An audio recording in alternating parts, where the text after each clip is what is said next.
무너진 시대를 분별하는 창조주의 시선을 회복하라. 킹덤 컬처 크리에이터 연보여 목사의 신간 킹덤 인사이트. 지금 바로 영상 더보기란을 눌러보시면 구입하실 수 있습니다. 안녕하세요. 킹덤 컬처 크리에이터 연보현 목사입니다. 여러분, 전쟁에서 가장 무서운 공격이 무엇인지 아십니까? 정면에서 북을 치고 깃발을 흔들며 달려오는 적군은 오히려 상대하기 쉽습니다. 눈에 보이니까요. 진짜 공포는 내 눈이 정면의 적에게 팔려 있을 때 소리 소문 없이 내 등 뒤로 돌아와서 심장에 칼을 겨누는 내복병입니다. 지금 대한민국의 입법 전쟁터가 딱 이 꼴입니다. 최근에 손솔 의원이 차별금지법 발의를 시도한다는 소식에 우리가 많이 분노했잖아요. 당연합니다. 막아야 합니다. 하지만 여러분, 제가 오늘 드릴 말씀은 훨씬 더 시급하고 훨씬 더 위험한 이야기입니다. 우리가 손솔 의원의 행보에 시선을 뺏겨 분노하는 사이에 이미 국회 상임위 문턱을 넘어서 우리 목을 조여오고 있는 진짜 괴물이 있습니다. 바로 지난 9월 15일에 더불어민주당 최민희 의원이 대표 발의한 정보통신망법 개정안입니다. 발의 당시에는 가짜뉴스 잡는 법이래 허위 조작 정보 근절한데라면서 그럴싸한 명분에 묻혀 별로 그렇게 주목받지 못했습니다. 그런데 이 법안이 11월과 12월을 지나면서 민주당과 조국혁신당의 전폭적인 지원 속에 과방위를 통과하고요. 심사에 가속도가 붙기 시작했습니다. 그러니까 이 법안은 더 이상 발의한 수준이 아니라는 것이죠. 지금 당장 우리 눈앞에 닥친 현실 법안입니다. 자, 이 법안은요, 사실상 인터넷 포괄적 차별금지법이라고 생각하시면 됩니다. 우리 실제 삶은 물론이고 디지털 세상, 온라인 세상까지도 자기들의 기준으로 재정리를 하겠다는 거예요. 그런데 생각보다 이 사안에 대해서 모르는 분들이 너무 많다는 게 문제입니다. 그 교묘한 실체를 한번 말씀드려 보려고 합니다.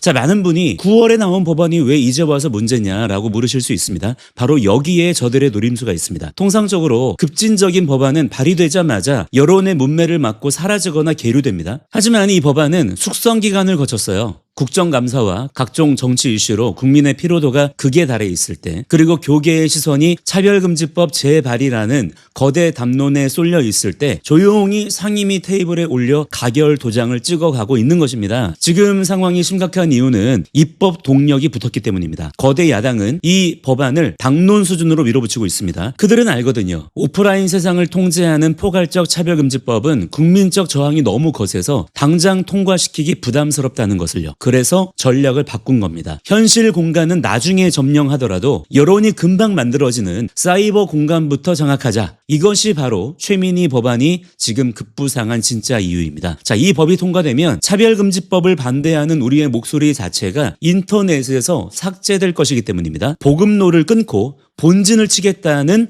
섬뜩한 전략인 것이죠. 이 법안의 가장 큰 기만은 장명에 있습니다. 허위 조작 정보 근절법. 얼마나 정의롭게 들립니까? 가짜 뉴스를 잡겠다는데 누가 반대하겠습니까? 하지만 법은 제목이 아니라 조문을 봐야 되거든요. 개정안 내용을 살펴보시면 이 법이 규정하는 불법 정보의 범위에 소름 끼치는 내용이 들어 있습니다. 인종, 지역, 성별, 신체적 조건 등을 이유로 증오심을 선동하는 정보를 불법으로 규정한다고 나와 있어요. 자, 이 문구 어디서 많이 보셨죠? 네. 우리가 그토록 이제까지 반대해온 포괄적 차별금지법의 차별금지 사유와 토시 하나 안 틀리고 똑같습니다. 이름만 정보통신망법이지 그 알맹이는 그냥 차별금지법 그대로를 복사해서 붙여넣은 거예요. 만약 이 법이 통과된 후에 제가 유튜브에서 성경적 관점에서 동성애는 죄입니다 라고 말하거나 성전환 수술의 부작용이 이렇게 심각합니다 라는 팩트 자료를 제시했다고 칩시다. 지금까지는 이것이 표현의 자유이자 종교의 자유였어요. 반대하는 의견이 있을 수 있겠지만 그렇다고 불법은 아니었다고요. 하지만 이 개정안 하에서는 성별, 더 정확히 말하자면 젠더죠. 그 젠더를 이유로 특정 집단에 대한 증오심을 선동하는 불법 정보가 됩니다. 팩트를 말해도 그것이 누군가의 기분을 상하게 하거나 특정 집단에 불리하면 증오 선동으로 몰아갈 수 있는 법적 근거가 마련되는 거예요. 차별금지법이 국회 본회의장을 통과하지 않아도 이 법 하나만 있으면 인터넷 세상에서는 이미 차별금지법이 시행되는 것과 똑같은 효과를 내는 것입니다. 제가 이 법안을 분석해 보면서 가장 우려스러웠던 부분은 법리적인 단어 바꾸기입니다. 현행법은 명예훼손을 처벌하잖아요. 이때 명예훼손이 적용되려면 공연성과 특정성 그리고 사회적 평가 저하라는 비교적 까다로운 기준이 있습니다. 그런데 최민희 의원 안은 이 명예라는 단어를 법익이라는 침해라는 아주 추상적이고 광범위한 단어로 대체하려고 하는 거예요. 자, 법익 침해. 여러분은 이 단어의 뜻이 명확하게 다가오십니까? 법률가들도 이 범위가 어디까지인지 명확히 선을 긋기가 어려워한대요. 사생활의 평온, 초상권, 심지어는 주관적인 감정적 안정까지도 해석하기에 따라 이 법익에 포함될 수가 있는 겁니다. 자, 이게 왜 무서운 줄 아십니까? 기준이 고무줄이기 때문입니다. 자, 예를 들어 봅시다. 제가 좌파 진영의 논리를 비판하는 영상을 올렸습니다. 논리정연하게 팩트에 기반해서 의견을 얘기했어요. 예전 같으면 이걸 가지고는 명예훼손이 성립되지 않아요. 왜냐하면 명예훼손을 당한 주체가 명확하지 않잖아요. 그런데 이 법이 통과되면 좌파 시청자 중에 어떤 사람이 당신의 그 비판 영상 때문에 내가 심리적으로 위축되었고 내 지지자들의 행복 추구권이라는 법익이 침해당했다라고 주장하면서 저를 고소해요. 법익이라고 하는 개념의 범위가 불특정하고 포괄적이기 때문에 법적 다툼의 여지가 생기는 겁니다. 그러니까 기분 나쁘면 고소하라라는 합법적인 판을 깔아주는 꼴이 되는 거예요. 그러면 나중에 설령 이 부분에 대해서 승소를 했다 손치더라도 그게 그냥 그렇게 넘어갈 일이 되겠습니까? 그 자체만으로도 부담이고 위축이 되는 거거든요. 이것은 비판적 언론과 보수 유튜버들의 입에 재갈을 물리기 위한 사실상의 검열 초대장이나 다름없는 것입니다. 저들의 수법은요, 날이 갈수록 악랄해지고 있고 교활해지고 있습니다. 예전에는 감옥에 보내겠다라고 위협했다면 이제는 파산시키겠다고 협박합니다. 이 법안의 핵심 독소 조항 중 하나가 바로 징벌적 손해배상입니다. 법원이 보기에 누군가가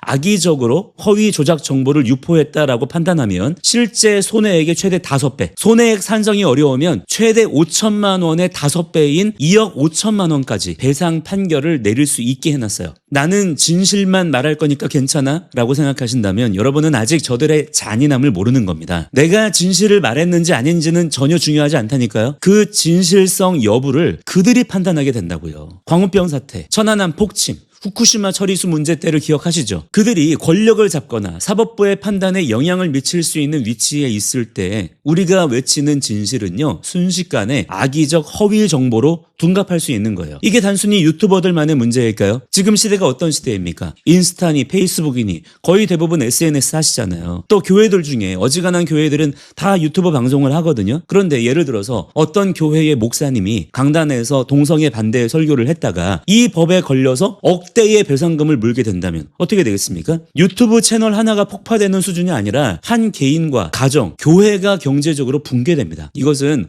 법을 빙자한 경제적 테러인 거예요. 저들은 우리가 감옥 가는 것을 두려워하지 않는다는 것을 압니다. 그래서 돈줄을 말려버림으로써 스스로 입을 닫게 만드는 자기 검열의 지옥을 만들려는 거예요. 자, 마지막으로 이 법안의 파급력이 무서운 이유는 법정이 아니라 우리가 사용하는 플랫폼 자체를 변질시킨다는 점입니다. 개정안을 보시면 네이버, 카카오, 유튜브 같은 정보통신 서비스 제공자에게 막대한 책임을 주옵니다. 불법 정보나 허위 정보가 유통되는 것을 방치하면 매출액의 일부 최대 10억 원에 달하는 과징금을 부과하겠다는 거예요. 완전 깡패도 이런 깡패가 어디 있습니까? 여러분, 기업은 철저하게 이윤을 추구합니다. 정부가 너 관리 안 하면 벌금 때릴 거야 라고 칼을 빼들면 기업은 어떻게 할까요? 과잉 방어를 하게 되죠. 조금이라도 논란의 소지가 있거나 신고가 들어오거나 정부의 심기를 거스를 만한 컨텐츠는 사실 여부를 따지기도 전에 일단 비공개 처리하거나 노출을 막아버릴 겁니다. 이른바 섀도우 밴이 일상화되는 거예요. 내가 영상을 올렸는데 조회수가 갑자기 안 나오고 검색해도 뜨지 않는 현상. 지금 저를 비롯해서 보수 우파 유튜버들도 벌써부터 겪고 있는 상황이거든요. 그런데 이 일이 아예 법적으로 정당화가 되는 것입니다. 우리가 아무리 진리를 외쳐도 그 외침이 여러분의 스마트폰 화면에 도달하지 못하게 차단막을 치는 것. 이것이 최민희 법안이 노리는 최종 목표 진리의 고립입니다. 자, 여러분, 지금 우리는 거대한 착시 현상 속에 있는지 모르겠습니다. 차별금지법이라는 거인은 눈에 잘 띄지만 그 거인의 그림자 속에 숨어 들어온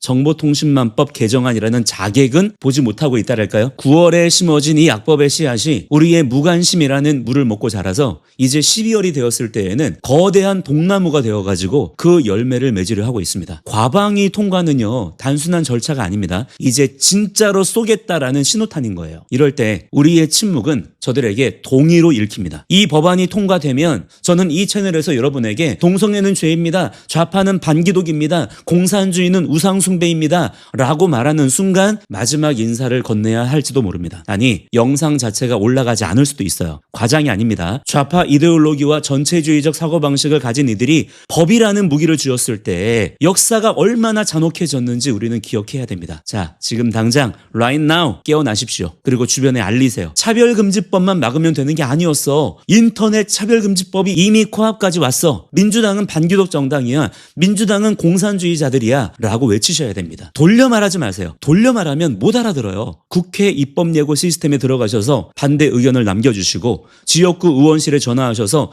이 법안 통과시키면 니들 표는 절대 없다 라고 경고해 주시고, 여러분도 다 유튜브를 하시던 인스타그램을 하시든 적극적으로 알리세요. 제 영상도 공유해 주세요. 그들이 치밀하게 준비해온 이 덫을 우리의 깨어있는 연대와 기도로 끊어버립시다. 자, 여러분, 진리는 결코 묶이지 않습니다. 반드시 승리합니다. 그러니까 우리 절대 포기하지 맙시다. 오늘 영상은 여기까지입니다. 저는 다음 영상에서 다시 찾아뵙겠습니다. 감사합니다.